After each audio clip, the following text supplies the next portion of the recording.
I know about popular. I love doing this.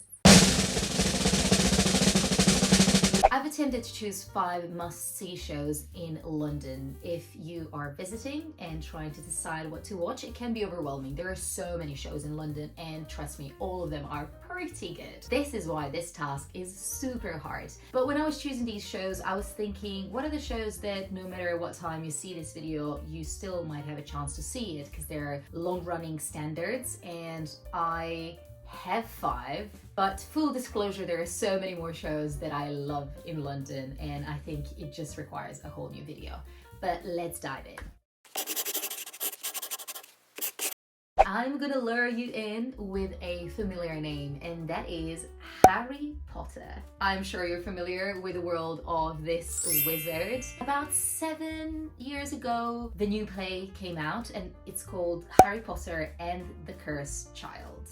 Since I've seen Harry Potter and the Cursed Child, my life hasn't been the same. Not only because I'm a massive Potterhead, but also because that production was next level. Everything from the choreography to costumes to set, it fully immerses you in the world of magic. And it is incredible because it's happening right in front of your eyes, and you're just wondering, what is this trick? How have they done it? The story is divided in 2 parts, which means that if you want to see both parts on the same day, you will need to commit. It is something that you need to consider if you're booking both parts on the same day. Normally there's one matinee performance, which would be part 1, and then in the evening you would go and see the second part of the show, but it's totally worth it. I've done it twice, and I've done it that way, and I wouldn't do it any other way. But at the same time, if you don't have time to see both on the same day, you can book part 1 and part 2 across different days, but you will need to see first part 1 in order to see part 2. Bonus insight is that if you're seeing this play in London, you're gonna love the Palace Theatre because it literally looks like Hogwarts. So 10 out of 10, go and see it if you can. The second recommendation is for those of you who aren't fully sold on musicals, but you like comedy, and especially if you like dark comedy, there isn't a better play in London to see. This one comes from the creators of South Park, and if you're a fan of South Park, you're gonna love this. It is a very famous musical called The Book of Mormon. This show premiered in 2011 in New York City and then came all the way to London in 2013, and since it has been there. The musical is a satirical examination of religious practices, and it covers it all in a very hilarious way. So you will have a great laugh, but it is one of those shows that is more suitable for you to go see with your friends or with your family rather than kids. I wouldn't be able to talk about 5 must-see shows in London if I don't mention one of my personal favorites, and that is Wicked. This musical is an absolute delight for musical theatre fans, but also if you're just into magic, good tunes, amazing costumes, it is a show that will take you to another planet. The score is written by Stephen Schwartz, who is an absolute musical theatre genius.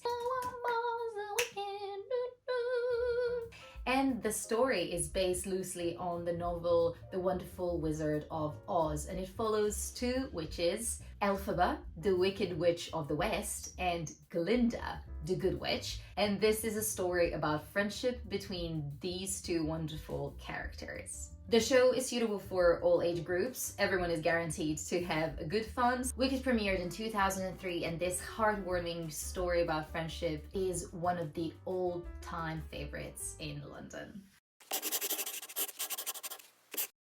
As my 4th recommendation, I'm serving you the absolute classic, and that is The Lion King. Lion King has been on the West End since 1999, so it's been going strong for a long time, and for a good reason. This musical is unparalleled. While it does cover the exact same story as the cartoon, the musical has been produced in such a way that it is unbelievable when you see actors and dancers wear the costumes that are meant to mimic animals. It is next level good, and the choreographies, the set, everything makes you feel like you're fully immersed in the cartoon, which is pretty incredible because you're seeing these people live on stage move in those costumes and speak and sing. I think is one of those musicals that all family can go and see over and over again, and everyone's gonna have a good time. And my last recommendation goes to another classic, but when I say classic, this is not just to say it. This is the longest standing musical in London, and it is Les Mis, or Les Miserables, however you want to pronounce it. Don't quote me on that. Which is based on the novel by Victor Hugo, and it follows Jean Valjean through 19th century France. That means that there's a lot of hardship that our main character needs to endure alongside other characters who are also equally charming and easy to fall in love with. This musical has produced some of the biggest hits, and anyone who is into musical theater just a little bit can definitely sing a few tunes from this musical. The dream in time gone by. Okay, I'll stop. This has been really hard, guys, and I don't know if I want to do this again because there's so many incredible musicals that I haven't mentioned. Hamilton is one of them. I love Hamilton. Cabaret, it's amazing. I did this video that you can check out and learn more about Cabaret. Then Moulin Rouge, oh my god, there's tons of amazing shows in London. So let me know if you want to hear part 2. I've done my bit, you tell me if you like it, and please subscribe if you want to hear more.